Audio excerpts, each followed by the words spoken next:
Good evening, everyone. It is Wednesday, October 29th, 2025. The year is almost over.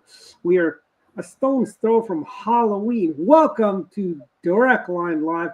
Our special guest is Cheryl, the Raskin Killer Riley.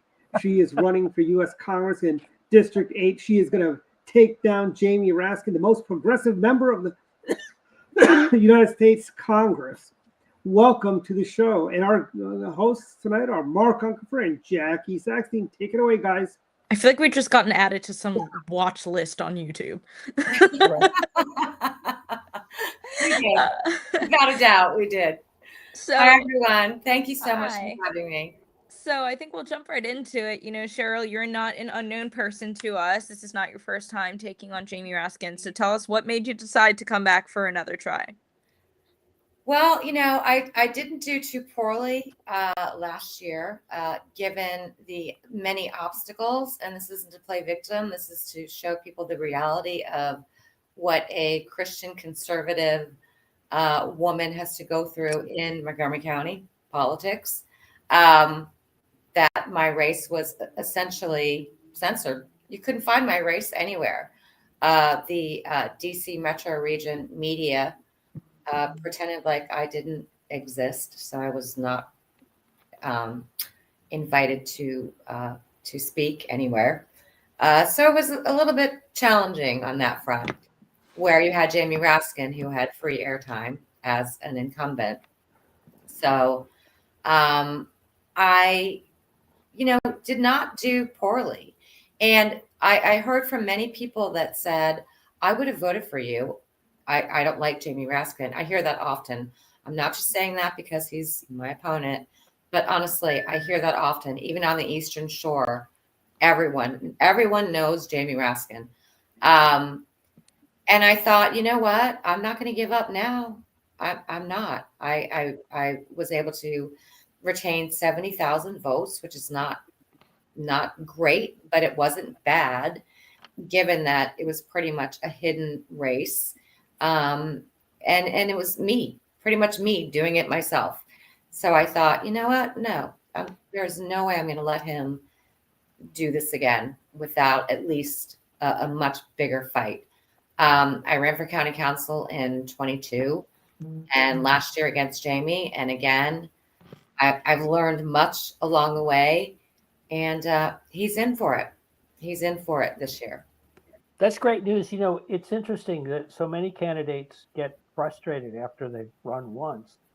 And I always like to point out how many people who have gone on to very successful careers in politics ran for Congress and lost the first time they ran for office. And I can actually think of a couple of presidents. Bill Clinton ran for Congress and lost in Arkansas, and then subsequently went on to become governor and then obviously president. And George Bush did as well. And so there's a lot to be said that the first go around, you learn a little bit of the ropes and whatever, and you come back in a much stronger position. So I strongly commend you for that. Thank you very much. I mean, it's hard to describe, but and I've spoken to other candidates.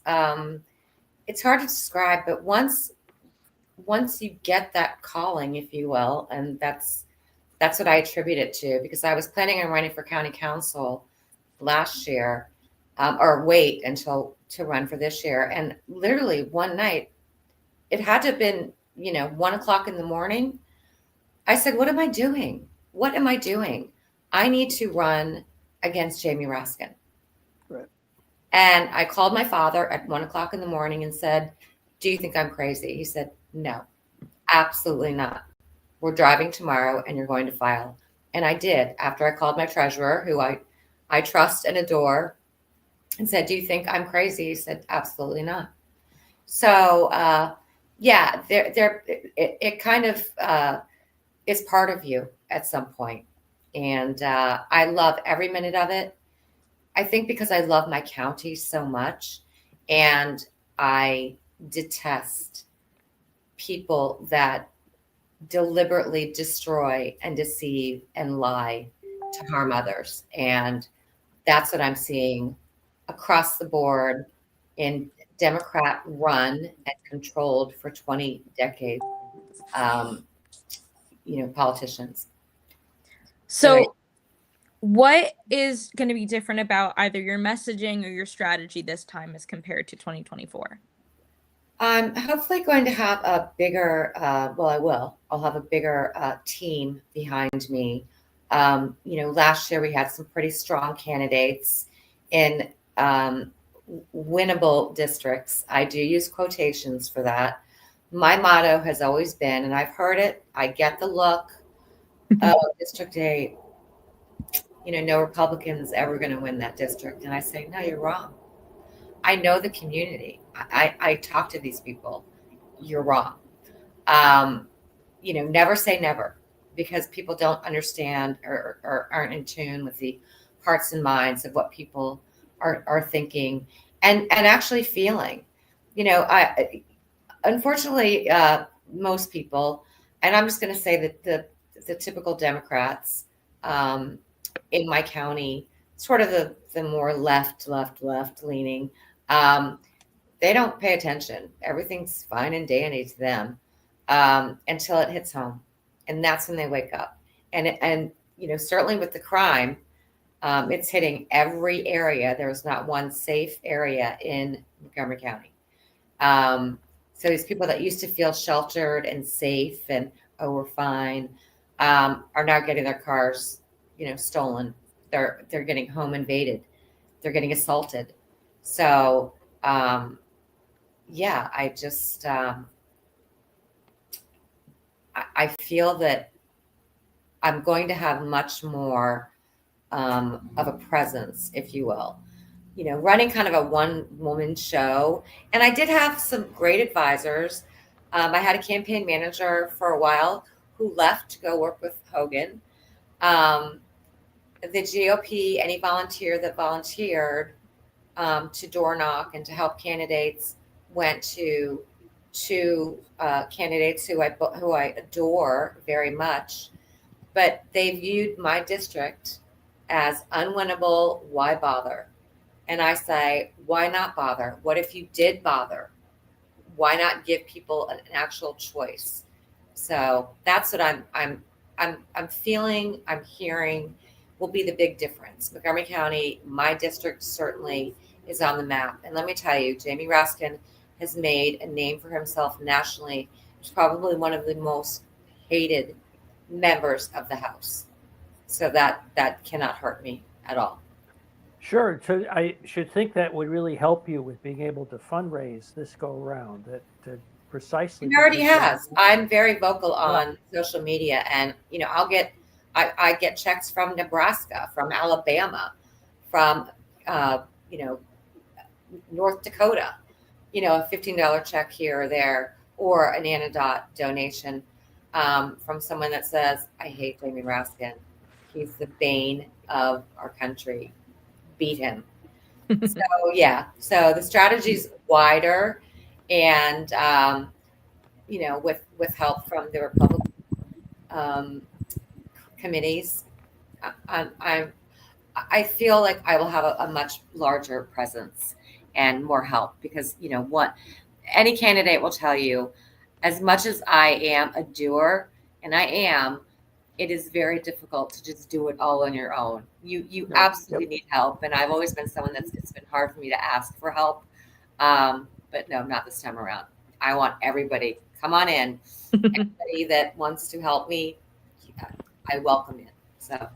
So one of the things that's going on right now that's, I would say, disproportionately affecting people in Montgomery County and the areas surrounding DC is the federal shutdown. So if you were in Congress right now during all this going on, and obviously a lot of the ball is in the Senate's court at the moment, how would you be handling this? How would you be getting involved to make sure that we're getting the government reopened? Well, I think that when people hear that I'm an America First candidate, that I immediately am opposed to the Democratic viewpoint. But I'm not. There are many things I disagree with, certainly the anti-American stance or the Marxist ideologies. No, I will never agree to that, ever. But I do feel like there's a very strong ability out there to create conversations on a bipartisan level. I believe we only have 5 holdouts now on the Democratic side. None are in Maryland, of course, because they're strictly Marxist. They will vote against America all day long. But I feel with these certain 5, I think it would just take more people being much more persistent with them and sort of showing them how it's affecting various districts. And I certainly would reach out to our own Democratic senators who voted for the shutdown in lieu of, to ensure that illegal aliens are taken care of before our own veterans. I would definitely reach out to them. I'm not afraid to reach out, to speak out, to speak up. And that's the one thing that Maryland Democrats haven't really had, someone that will stand up to them, if you will. So hopefully that answered the question on some level. I'm not trying to be militant here in any way, shape, or form. I'm all about bipartisanship. It just doesn't exist in the state of Maryland, unfortunately. One of the ways that the Democrats have really separated themselves from the Democratic office holders have separated themselves from the rank and file Democrats is on the illegal immigration issue. And I know a lot of Republicans have found that the extreme position just does not resonate. Is that an experience? Is that something you're running into as you're out campaigning? It's funny. There are Democrats that, the Democratic Party right now, it's really just baffling to me. They really have, there really is no, there's no messaging for them other than their love and protection of, the illegals and, criminals. They're soft on crime stances toward criminals. And of course, their ideologies regarding genders in schools. None of these topics are issues that resonate with Marylanders who aren't illegal and who aren't criminals, and who aren't just crazy lunatics. And there are a few of those still in Maryland. But, it's funny, I'm listening to people, I'll be in a Lyft or an Uber, and it'll be an immigrant driver who came to our country legally, loves our country, knows the Constitution, is astounded by what they're seeing the Democrats do, trying to turn our country into the country they left and now consider America their home, and whom I consider more American than our own Democratic Party. So there is a rift. I think the Democrats right now allowed the radical ideologists who have been more outspoken. They're very intimidating. They're very threatening. They do have this sounds crazy, but they do have their activist goons everywhere. But I would hope that the Democrats that still hold at least our Constitution and our American values to heart just start getting tougher. What they, again, I'll say it again, certainly with like the county council here in Montgomery County, Jamie Raskin, these people have not had pushback, and now they're getting pushback and they're freaking out. They don't know how to handle it. So they're doubling down, thinking that's going to, frighten others to push back. Nope, it's not going to work. So, I think that, hopefully the Democratic Party gets their act together, because I'm all for a two-party system. I absolutely, I have nothing against the Democratic Party, except they've gone way too radically extreme to the point where they want to literally dismantle America piece by piece. So you brought up another issue that the Democrats are, I think, consistently on the wrong side of, and that's the gender ideology and boys and girls sports and that kind of thing. So, and we know Raskin is all for that. So, how do you plan to, because again, unfortunately, this is a very left-leaning county, but I do think a lot of even Democrats are on our side on this. So how do you plan to communicate that? Well, people do say, and I'm not a data person, as far as stats that have been done, and certainly with elections, because I talk to these people and I kind of do my own research, if you will. And let me tell you, legal immigrants here, they're not happy about the illegals that are here. They're not happy with the gender ideologies being pushed on their children. Many are from have Christian values. So I think that you'd be surprised at the silence of people is simply out of fear of the radical left and their activists. And nothing, they're the most radical activists actually happen to be employed within our school systems, period, without a doubt. They're relentless. They talk about, white people are the devil. They talk about Christianity in a very negative way. And it kills me to think that we actually had a bill put forth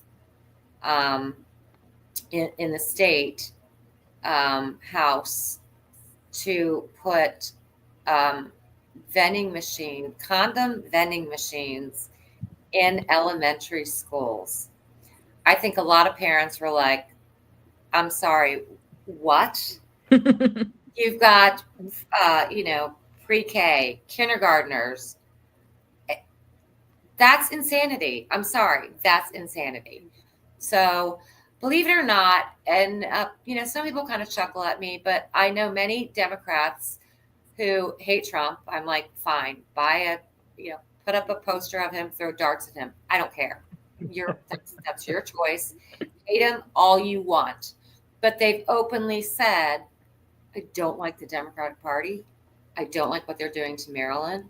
So I am not going to be voting Democrat. And certainly not down, straight down the line. And many people did vote for me because of my pushback against these ideologies and these zero choice. I mean, question one, do you both realize what question one did to parents? Because many people didn't. And I think someone's actually suing about this. So question one on the ballot last year, and I was trying to reach as many people as I possibly could, because that's just me. I want people to know the truth. And so question one was, do you support reproductive rights? Right? That's abortion. So as a Christian, I do get kind of pushback on this, but you know what? Abortion is here to stay in the state of Maryland. I believe it's the sundown law. I could be wrong with that, but I'm against it. But I'm hoping to change hearts and minds, and at least at some point help implement a choice. So if you go and consider abortion, you must go and hear the opposing view of pro-life. I believe that would be an even compromise. Again, I'm against abortion, but I'm not going to remove that right for people, because I certainly did not take the COVID vaccine, and I'm glad I wasn't forced to. I'm glad that I worked for myself. I didn't have a company saying you're going to be fired, you're going to lose your livelihood if you do not get the COVID vaccine. That was my personal choice. So that's part of it. And, so question one, again, reproductive rights. What that was an amendment to the abortion bill, which is set in stone. It's not going anywhere. We've had it for decades. It's not going anywhere. It was never in threat. And what it did was an amendment that allowed for the removal of parental consent for minors to get transgender counseling, medical intervention, hormone blockers, no age limit. So it could be a youngster, an elementary school child with no parental consent. And to this day, people call me all the time, you guys. It's hysterical. It's almost like they think that I'm their representative already. I love every minute of it. I pick up the phone and they're like, "Is this really you?" I'm like, "This is really me." I'll listen to people talk about the trees in their backyard. They have just never heard back from their representative in District 8, which is Jamie Raskin. People have not heard back from him for 2 years, 3 years, 4 years. They've emailed him, zip, zilcho, nothing. So I'm sort of getting that reputation that I love, that I am going to be. I am one of you, first of all. I go through the same trials and tribulations financially and otherwise that the Democrats have imposed. I lost my own niece to a fentanyl overdose in 21 here in Montgomery County. That allowed open borders, unvetted cartels, unvetted people to come into our country. Jamie Raskin led the charge on that starting in 2014. So to me, they helped kill my niece. So I have a personal vested interest in this race as well. That I want some accountability for this. But again, people were not parents, were not aware of question 1 and what it meant.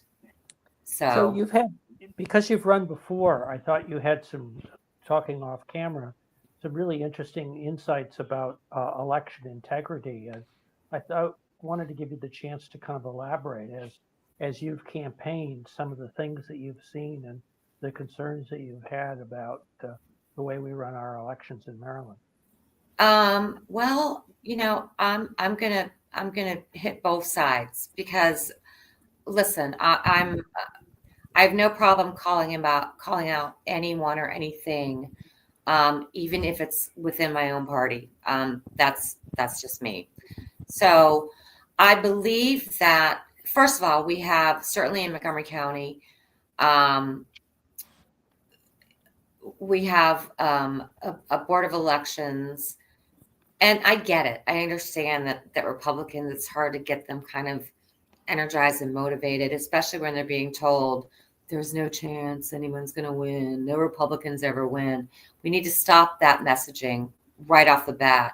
And every district is winnable by a conservative Republican, because we're getting to the point where we almost have as many independents as we do Democrats. So that is something we need to look at.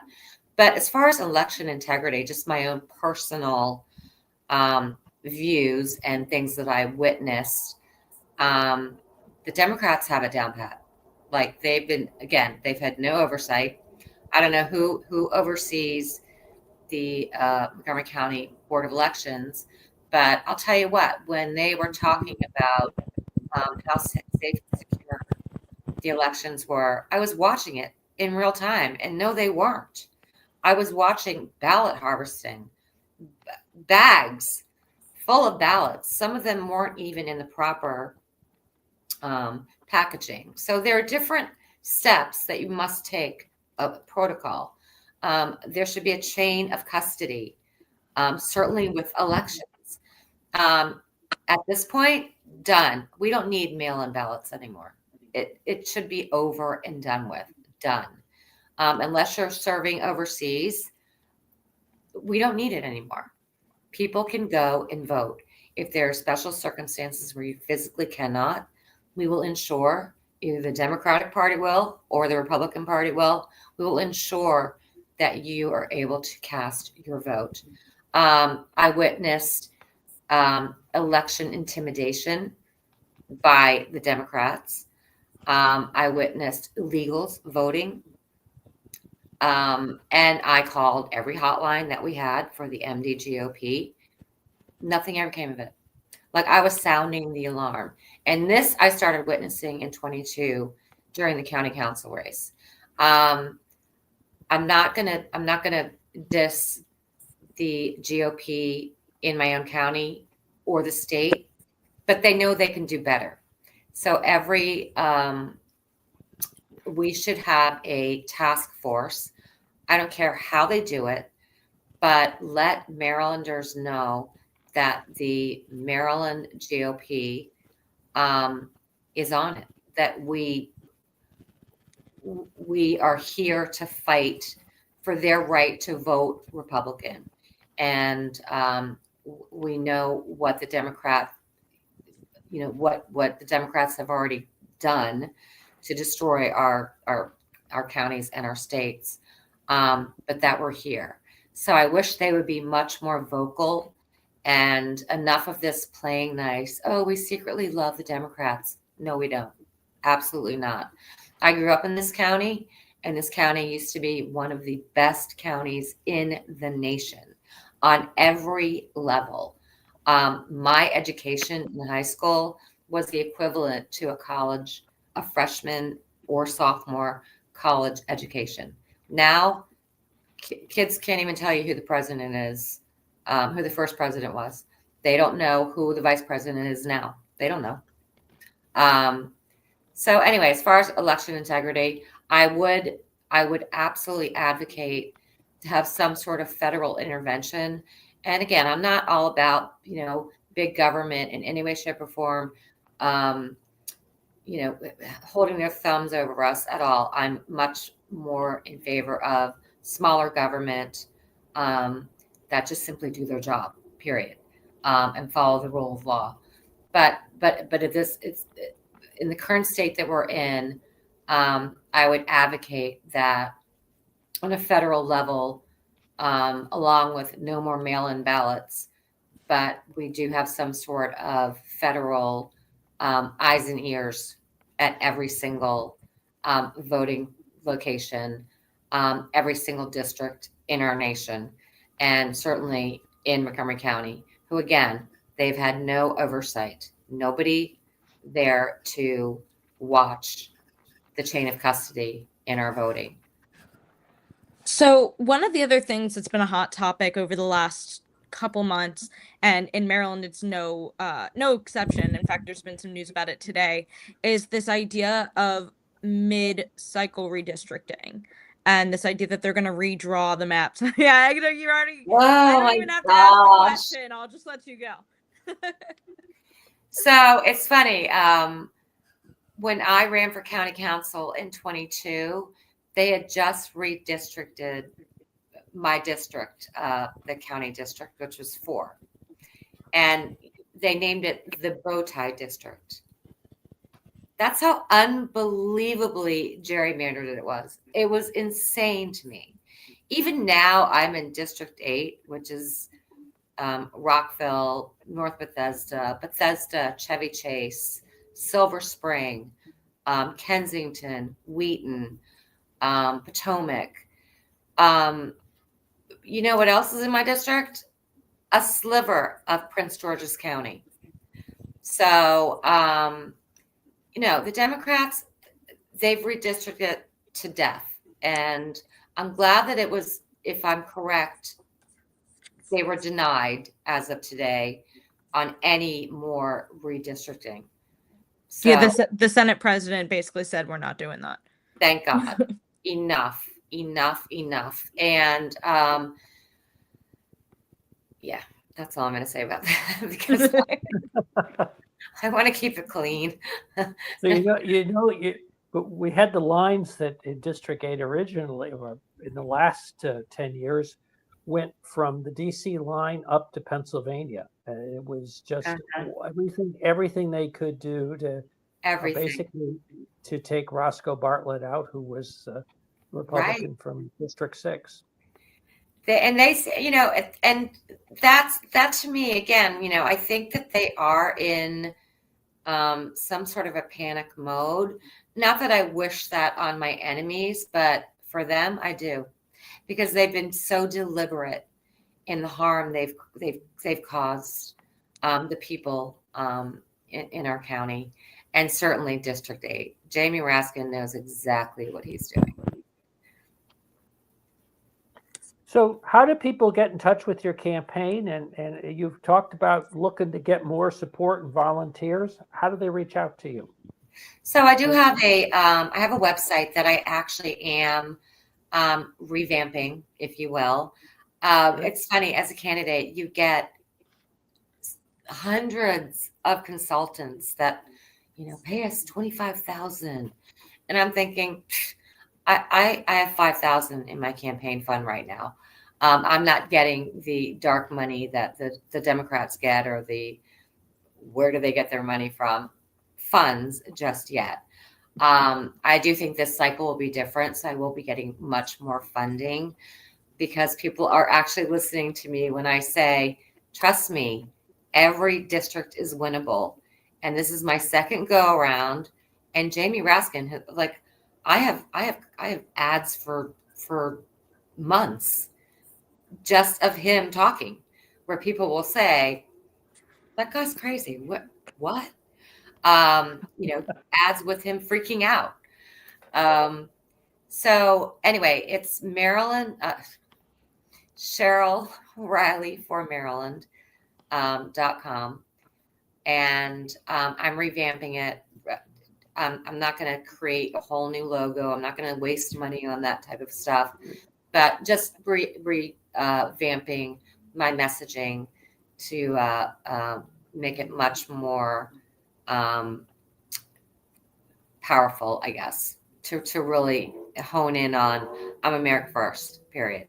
So I will follow the America First agenda to a T. I love my country, and I'm here to save my county. And should I win, I will also be a steward for the entire state. Let's just say I'm the only Republican that wins. The state is covered. I will be your representative. I don't care if you're in Anne Arundel County. I don't care where you are. So other than that, I'm my favorite social media platform is X.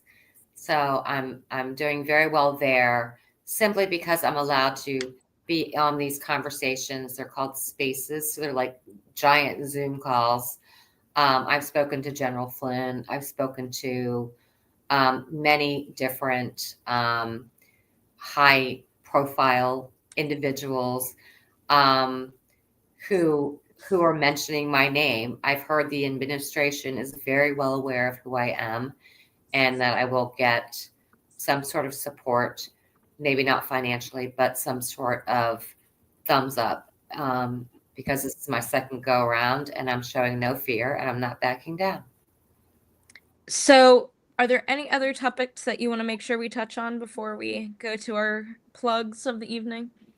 Oh, no, thank you for having me on. What you're doing is great. I, for some reason, just never got involved last year. So with you, so this year, you're not going to get rid of me. You're going to be so. We're going to keep you to that. Definitely help with the young Republicans. God love the youngsters, the young adults, the young children in our schools. In fact, I post a lot that any high school, elementary school, I don't care, college student that wants to start a TPUSA organization or any Republican organization in Montgomery County or elsewhere, frankly, because I have no problem dealing with other counties. But in Montgomery County, if they get pushed back by any of these radical activists, to let me know. So that's it. I just have such hope. I can't even describe it. So, well, we should be plugging the fact that you'll be doing Pizza and Politics with the County Republican Club a week from tomorrow, on the first Thursday of the month. The 6th, correct? Yep. On the 6th, yes. Right. And also on November 13th, LD15, which isn't even my district. I love them. They're wonderful. They're holding a meet and greet for myself and Chris Burnett, who's running in District 6. So I'm sure you're well aware that the Republican candidates aren't really filing yet. So Chris and I are the first to really have put our name out there, along with Myrick, who's running for governor. So hopefully we'll see many more people. We need Republicans in every district. Not one district should have an unopposed Democrat, period. But yeah. Couldn't agree more. Thank you. Mark, I know you mentioned pizza and politics coming up next Thursday. Anything else we have to plug for the club? I know Dwight will come off mic and talk about. We have the Christmas party. Well, we'll have the Christmas party on December 7th. I don't personally because it's still October. I don't want to be thinking that far in advance. But, it's a tease. It's a tease. It's a tease. I would love to be there. And Jackie, I'll be at your event too. Yes, right. Yeah. I'll plug ours after. So December 7th for the parties. And of course, yes, the Young Republican Christmas Gala is December 20th. We have sponsorships available. We have tickets available. All of that is on our social media and on our website. You can buy tickets through our Anadot or write me a check. That works too. And I think that might do it. And I guess one more last tiny little mention is if you go to Republican events, any events, please mention the candidates. I don't care if you have to grab the mic out of the host's hand. Mention the candidates. It's just so important. It's just name recognition. And that, I'm certainly dealing with someone that has name recognition on a very large scale. So that would be very helpful. I know I'm speaking for myself, but for the other candidates that are in the race now and those that are going to be signing up soon. All right, cool. Well, I think that is going to do it for us. So Cheryl, thank you so much for joining us. Thank you. And Mark, thank you for co-hosting with me. And thank all of you for watching. And we will be back next week with another guest. Thank you guys so much. This is such a pleasure.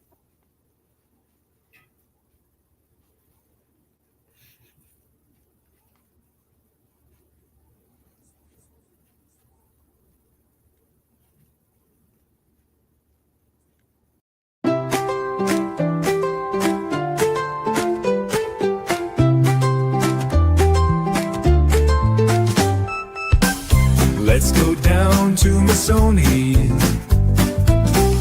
where Italian cuisine shines. Let's go